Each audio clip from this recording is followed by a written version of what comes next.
Hola, hola, ¿cómo están? Acá estamos encontrándonos una vez más. En este caso vamos a arrancar con la unidad que es el nudo de esta materia. Los temas más importantes que vamos a ver los vamos a desarrollar en esta unidad y justamente vamos a ir complejizando el modelo económico que tenemos formulado hasta este momento. Así que sin más preámbulos, vamos ya con la clase.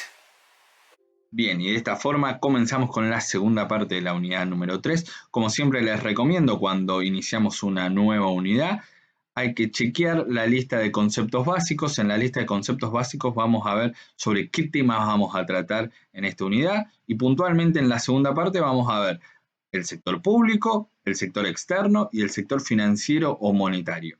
¿Qué quiere decir esto? Quiere decir que al análisis que veníamos haciendo desde la primera parte, le vamos a incorporar estos tres sectores justamente para complejizar nuestro modelo económico.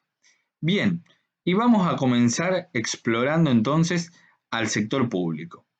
El sector público es una de las instituciones que en la actualidad está presente en todo el mundo y es una de las instituciones más importantes que tenemos en nuestro día a día.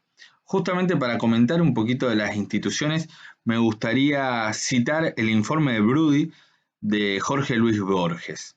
En él se cuenta la historia de los yajus, un pueblo bárbaro como ninguno, de memoria precaria, con un extraño sistema de premios y castigos y cuya falta de imaginación los movía a ser tremendamente crueles.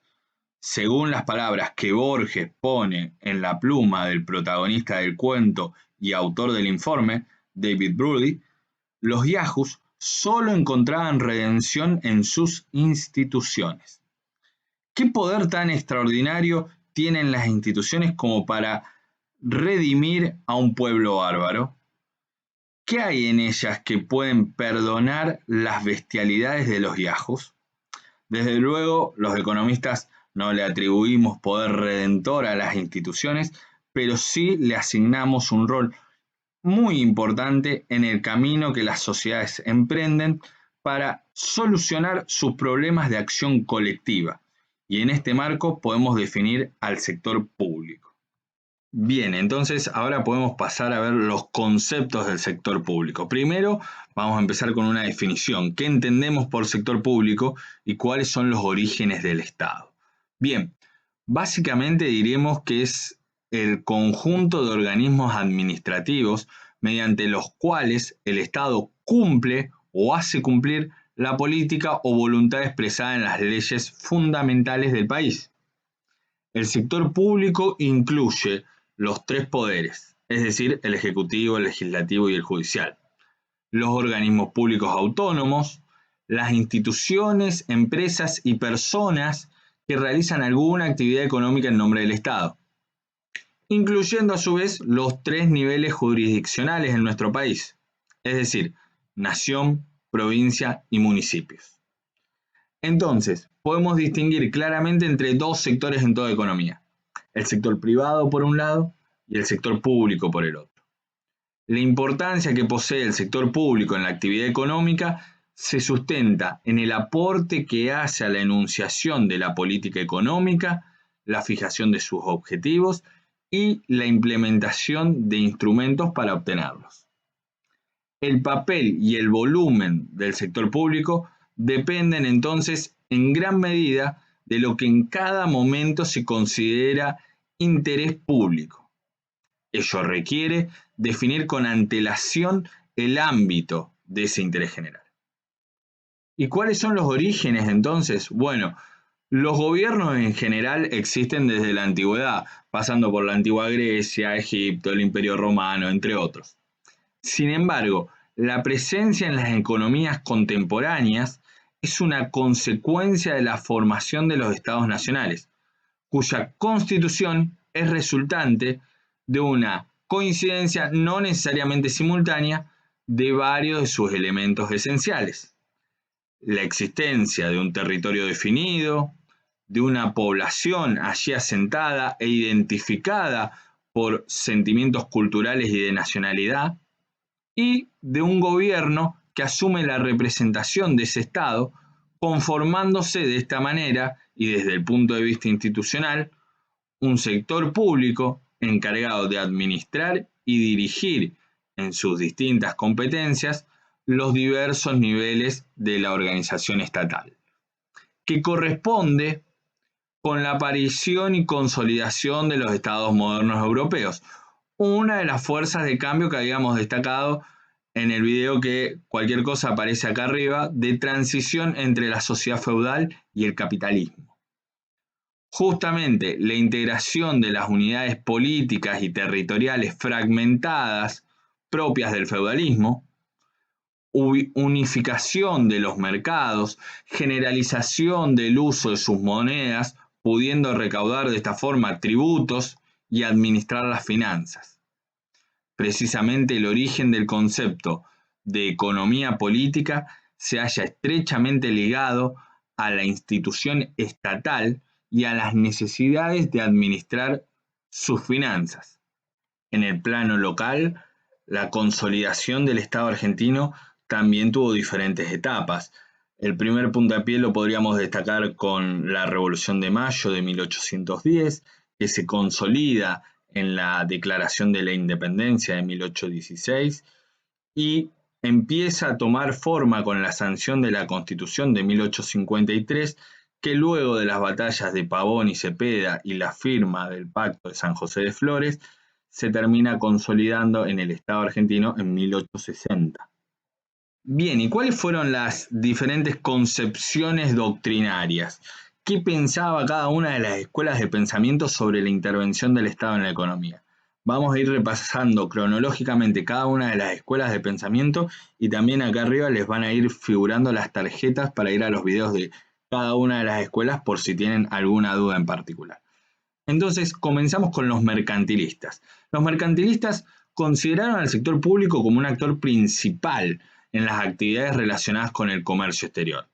Por ello, emprendieron una prédica a favor de su intervención, aplicando las políticas que permitieran obtener una balanza comercial favorable, y así una mayor cantidad de metales preciosos, considerados la riqueza fundamental de una nación.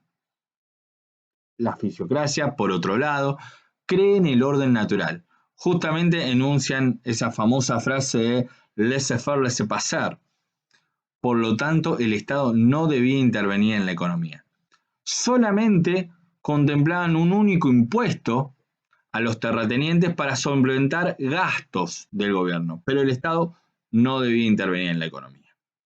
Los clásicos van a enfatizar en el orden natural, pero en este caso propiciado por la mano invisible, para destacar que el mercado, sin intervención alguna, llegaría por sí solo al equilibrio. Justamente van a afirmar que debe ser un Estado gendarme, que debía encargarse solamente de la defensa y la administración de la justicia. Para Marx, la función del Estado significa, en última instancia, asegurar las condiciones apropiadas para la reproducción del sistema capitalista. Por lo tanto, en el estadio superior de la sociedad, el comunismo, no debía ni siquiera existir Estado. ¿Por qué? Porque no iba a haber dominación de una clase por sobre otra. Bien, para los neoclásicos, encabezados por Marshall, el Estado no debía intervenir a menos que existieran fallas de mercado. Justamente hacia principios del siglo XX propusieron la regulación pública de los monopolios, la mediación del sector público en el mercado laboral, subsidios al desempleo y el control de la contaminación. El énfasis de estos análisis teóricos o su preocupación central estaba en cómo el Estado podía mejorar la eficiencia del sistema de precios desde una perspectiva microeconómica, dejando muy de lado el papel de Estado en el tema de la estabilidad macroeconómica. Es decir, en síntesis, para los neoclásicos, el Estado no debía intervenir, solamente intervenía si se producían fallas de mercado. Bien, y Keynes dio sustento teórico de cómo el Estado podía intervenir para estabilizar la economía y justamente poder salir de la crisis. Va a dar los componentes macroeconómicos de la intervención. Bueno, cabe reflexionar finalmente que muchas de estas ideas, brevemente comentadas, tuvieron mayor o menor difusión en nuestro país, no solo en el campo de la discusión doctrinaria, sino en el de la concreta aplicación práctica de las políticas domésticas. En general, la política suele ser más pragmática, y en tiempos de crisis, todos suelen tomar medidas keynesianas, y en épocas de auge se tiende a ser más neoclásico. Bien, y vamos ahora al concepto de necesidad. Desde un punto de vista normativo, ¿por qué es necesario el sector público? Resulta importante destacar el hecho de que el mecanismo de mercado por sí solo no puede realizar todas las funciones económicas. La política pública es necesaria para guiar, corregir y complementar al mercado en algunos aspectos. Es importante darse cuenta de este hecho, ya que implica que el tamaño adecuado del sector público es, en un grado importante, una cuestión técnica más que ideológica. Un conjunto de razones explican este hecho, incluyendo algunas de las que voy a comentar a continuación. Con mayor generalidad, los acuerdos e intercambios contractuales necesarios para el funcionamiento del mercado no pueden existir sin protección y refuerzo de una estructura legal prevista por el gobierno. Además, la afirmación de que el mercado conduce a una utilización eficiente de recursos se basa en la condición de mercados competitivos, es decir, de competencia perfecta, tanto en los factores productivos como en los bienes y servicios finales. Por lo tanto, no debe haber obstáculos a la libre entrada de consumidores y productores. Deben tener un conocimiento total del mercado. La regulación gubernamental u otras medidas pueden ser necesarias para asegurar estas condiciones. Además, puede ser también necesarias cuando la competencia no es eficiente debido a la existencia de costes decrecientes, es decir, la configuración de monopolios naturales. Incluso si existe una estructura legal y se suprimen los obstáculos a la competencia, las características de producción o consumo de algunos bienes son tales que no pueden ser provistos por el mercado. Surgen problemas de externalidades, lo que conducen a fallas de mercado y requieren la corrección pública, sea por la vía de la provisión presupuestaria, del subsidio o de la penalización impositiva. Los valores sociales pueden requerir ajustes en la distribución del ingreso y de la riqueza resultante del sistema de mercado y de la transmisión de los derechos de propiedad por herencia. El sistema de mercado, especialmente en una economía de alto desarrollo financiero, no se comporta necesariamente a un alto nivel de empleo, con estabilidad en el nivel de precios, ni con una tasa de crecimiento económico socialmente deseables. Es necesaria la intervención pública con el fin de asegurar el cumplimiento de estos objetivos. Y vamos ahora sí pues a las funciones del sector público. Aquí vamos a ver las 5 funciones del sector público. Justamente se pueden vincular con las necesidades que veíamos previamente. Bueno, vamos a ir desglosando cada una de ellas en forma cronológica. La primera que surge es la función que vamos a decir que es casi constitutiva del Estado, que es el establecimiento del marco legal en el que se desenvuelven las transacciones económicas. Consiste principalmente en el desarrollo de mecanismos legales y administrativos que aseguren cierta estructura de derechos de propiedad. Básicamente establece qué está permitido y qué no, y en caso de hacer algo que no esté permitido, cuál es su castigo. Esa es la primera de las funciones casi constitutiva del Estado, les decía yo. La segunda de las funciones es la de asignador de recursos. El Estado intenta aumentar la riqueza de la sociedad, ubicando justamente a la economía en el punto más cercano posible a la frontera de posibilidades de producción, corrigiendo las deficiencias o fallas del mercado, mediante 2 tipos de políticas públicas: la provisión pública de determinados bienes, entendidos en su significado más amplio, y la regulación de los mercados que presentan tales deficiencias. Así que puntualmente vamos a hablar de las fallas de mercado. Bien, las fallas de mercado son las siguientes: las externalidades, los bienes públicos, la simetría en la información y la ausencia de la competencia. Bien, ¿y qué son las externalidades?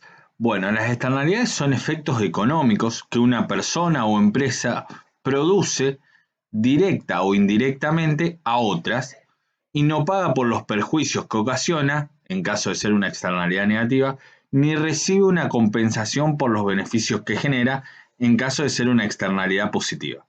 Veámoslo mejor con un ejemplo. Si una empresa vierte sus desechos en el Paraná, está generando una externalidad negativa. En este caso, el mercado no está funcionando correctamente. La empresa tenderá a producir más de lo que socialmente es deseable, dado que efectivamente está traspasando parte de sus costos a terceros, nos está perjudicando a la sociedad toda. Miremos el caso de una externalidad positiva. Por ejemplo, supongamos que existe una persona que cultiva árboles frutales y el vecino es un apicultor, es decir, que tiene abejas. Las abejas para producir miel necesitan el néctar de las flores. A su vez, para que los árboles den frutas, es necesario que exista una polinización, la cual se facilita y aumenta por el movimiento de los insectos de flor en flor. Por lo tanto, sin haber pagado por ello, el dueño de los árboles se está beneficiando de una externalidad positiva por el hecho de que el vecino produzca miel de abejas y tenga abejas cercanas a su cultivo. Entonces, el apicultor tenderá a producir menos que lo que es socialmente deseable, dado que está recibiendo beneficios inferiores a los que la utilidad que aporta por sus productos. Bien, básicamente vamos a decir que no están internalizando los costos o los beneficios y los está asumiendo un tercero. Ahora, que ya sabemos lo que son las externalidades, ¿cómo se solucionan? Bueno, una solución es la que propone un economista que es Pigou, que es internalizar esos beneficios y costos de la siguiente manera: cobrar impuestos a quienes producen externalidades negativas y otorgar subsidios a quienes producen externalidades positivas. En algunos casos, el Estado considera que las externalidades negativas son tan grandes que directamente prohíbe ciertas actividades. Un instrumento relativamente nuevo, en el caso de las externalidades negativas, es el comercio de derechos de emisión, por ejemplo, de derechos de emisión de gases de efecto invernadero, que permite también internalizar estos costes. Es más, existen mercados en donde se comercializan estos derechos de emisión. En el caso de externalidades positivas, podemos destacar que pueden identificarse bienes y servicios que generan tantas externalidades positivas que puede ser factible que el Estado los otorgue en forma gratuita, como es el caso paradigmático de la educación, por ejemplo. Pasemos ahora a la segunda de las fallas de mercado, que son los bienes públicos. Para que un bien sea considerado público desde el punto de vista económico, tiene que contar con dos características: no rivalidad en el consumo e imposibilidad de exclusión. Cuando estos dos requisitos se cumplen, vamos a denominar al bien como un bien público puro. Pero volvamos a explicar estos dos requisitos para que se entienda un poquito mejor. La no rivalidad en el consumo implica que una persona puede consumir un bien sin que esto afecte o genere una reducción en el consumo del resto. Por otra parte, la imposibilidad de exclusión implica que es imposible o demasiado costoso excluir a alguien del consumo de ese bien. El ejemplo típico es la defensa nacional, por ejemplo, dado que no hay rivalidad en el consumo y hay imposibilidad de exclusión. ¿A qué me refiero con esto? Y veámoslo claramente con el ejemplo de la defensa nacional. Que no haya rivalidad en el consumo quiere decir que tengamos unas fuerzas armadas que nos protejan me beneficia a mí, tanto como los beneficia a cada uno de ustedes. Eso quiere decir que no hay rivalidad en el consumo. Todos nos beneficiamos de que haya fuerzas de seguridad.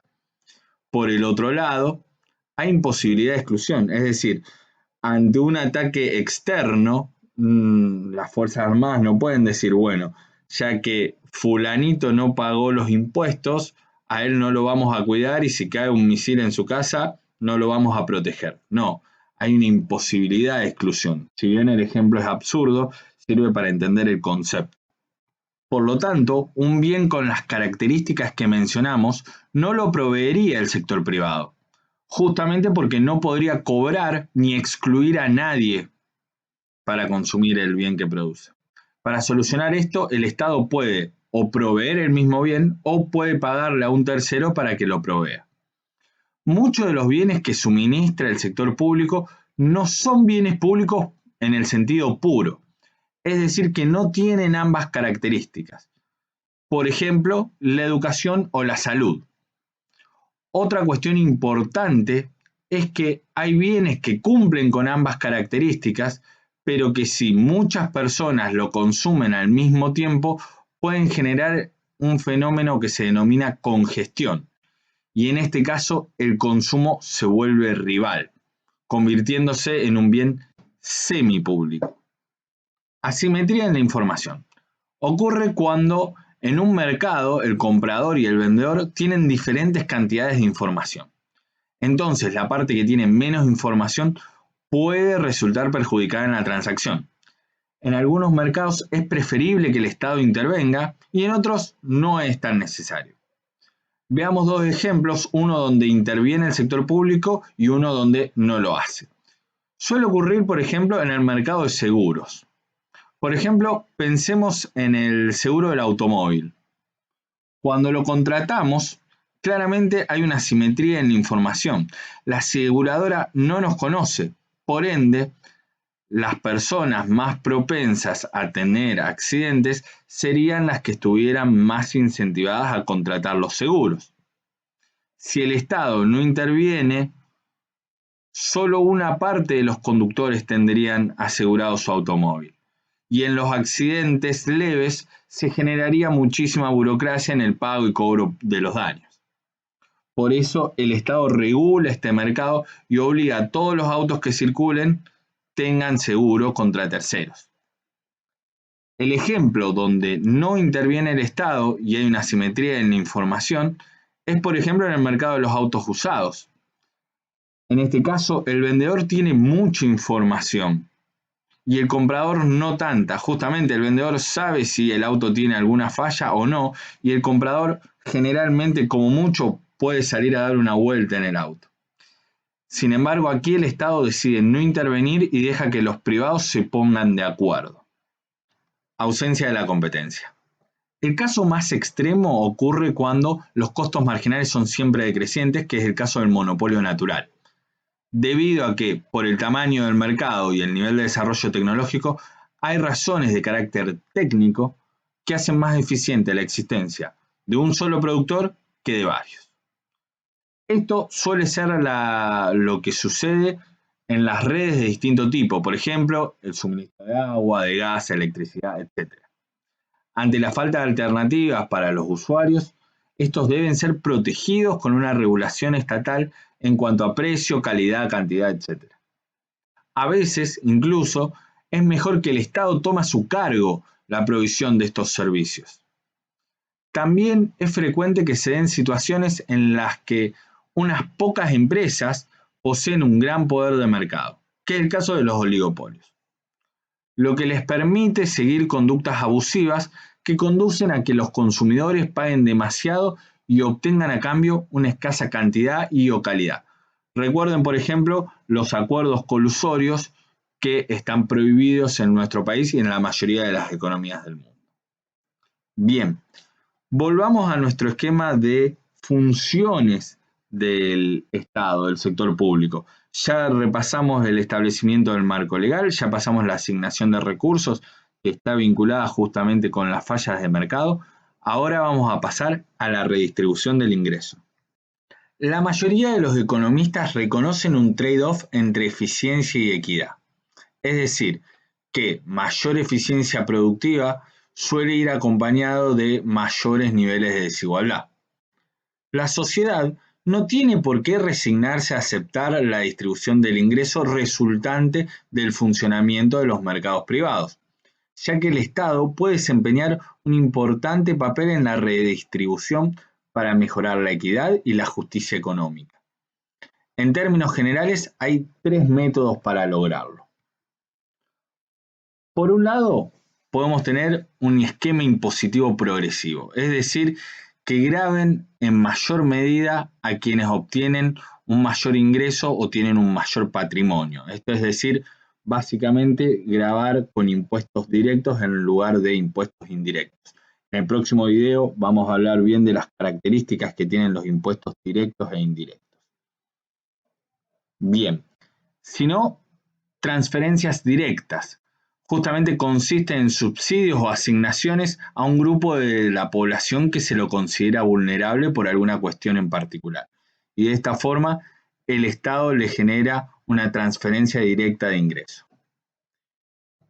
Y la tercera de las formas es ofrecer bienes por parte del Estado. Bienes ofrecidos a un precio inferior al precio de mercado o incluso en forma gratuita. Por ejemplo, la educación superior. La educación superior es un servicio que ofrece el Estado de forma gratuita. Y de esta forma también genera redistribución porque habría algunas personas que si no fuera gratuita seguramente no podrían tener estudios superiores.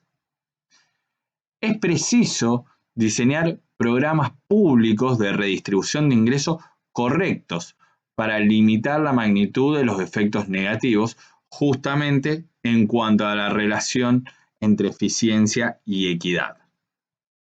Bien, pasamos una vez más a nuestro esquema de funciones y vamos a la cuarta, la función estabilizadora de la actividad económica. Una de las características más salientes del sistema capitalista es su inestabilidad. Fijémonos el gráfico del ciclo económico de estas dos economías. Claramente está sujeto a periódicas fluctuaciones en su nivel de actividad económica y por lo tanto periódicas situaciones de elevado desempleo. Justamente lo que se va a buscar es reducir el efecto negativo de los ciclos económicos sobre el nivel de empleo, el crecimiento económico, la estabilidad de precios.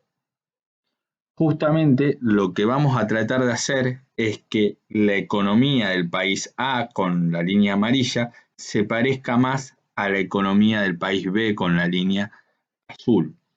¿Qué quiere decir esto? Que no haya tantas fluctuaciones, que no haya un auge tan alto, que la recesión no sea tan prolongada, que la depresión no sea tan baja y que la recuperación no sea tan empinada. Justamente vamos a tratar de que la parte del auge baje y la parte de la depresión suba, que vayamos a un nivel mucho más estable de actividad económica. ¿Por qué esto? Bueno, justamente porque de esta forma se puede programar mucho más a través en el tiempo. Imagínense vivir en un país que cada 2 años hay una crisis económica, cada 2 años hay un periodo de auge.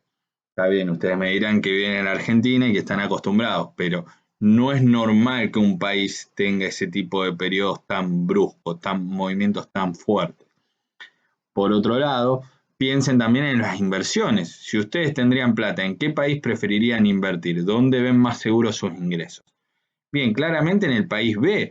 Yo puedo programar a largo plazo en el país B. En el país A, la verdad, no puedo programar porque tiene muchas variaciones y hay mucha diferencia entre el auge y la depresión. Bien, para poder lograr que la depresión no sea tan baja y que el auge no sea tan alto, podemos utilizar tres políticas. Y vamos a ver eso justamente. La primera de ellas es la política fiscal. La política fiscal utiliza los ingresos y gastos públicos reflejados en los presupuestos para influir sobre el ciclo económico, fundamentalmente a través de su incidencia en la demanda agregada. Puede ser expansiva, donde aumenta el gasto y se reducen los impuestos, esto debería ser en la depresión, o contractiva, donde disminuyen los gastos y aumentan los impuestos. Esto debería ser en el auge. Bien, política monetaria.